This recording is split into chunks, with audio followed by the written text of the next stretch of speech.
So yo, what up guys, Guardio na naman nagbabalik. So syempre dito ako nagdrop sa dulo kasi madami nagdrop doon sa gitna. So syempre hinayaan muna natin sila magloot doon, magpatayan doon, bahala sila. Ako dito maglulot muna. So may naisip ako dito pre. May naisip ako dito ang what if gawin ko talaga tong gawin na to?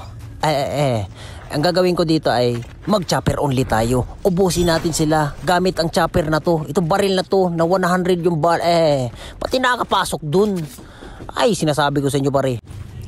So dito na nga. So syempre mag-push na tayo. Ano pa inaantay mo? So may nakita tayo yung snowball. Swerte ko naman. So dito naglalaban sila. Hindi ako sinasali. Dapat sinasali nyo sa laban nyo para maganda. So syempre tinutukan ko yan.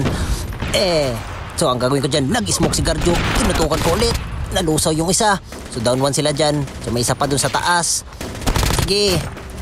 Nagpanggap na spider. Sige.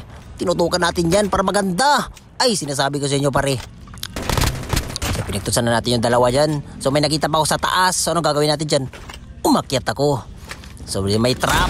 Walang pakialam sa trap na yan. Ha? Sinasabi ko, so papalagan ko kayong lahat. So dito may nakita ko tayong footstep.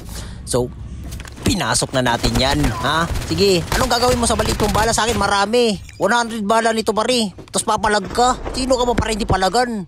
Ay, so dito may bagong drop. Nabuhay ka pa talaga. Sige, so last guy nila to. Ito nag-smoke si Guardio. Tinutukan ko yan. Ubos! Naubos sila pare. Naubos sila. Diba sabi ko sa inyo eh. Ubos. Gamit ang chopper na to. Ginamitan natin ng magandang emote.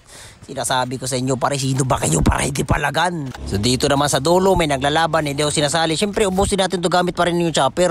So dito na nga, may nakita ko dyan, tinutukan ko. Aray, sakit naman ang baril mo dyan. So biglang nadapa yung karakter ko. Nadapa.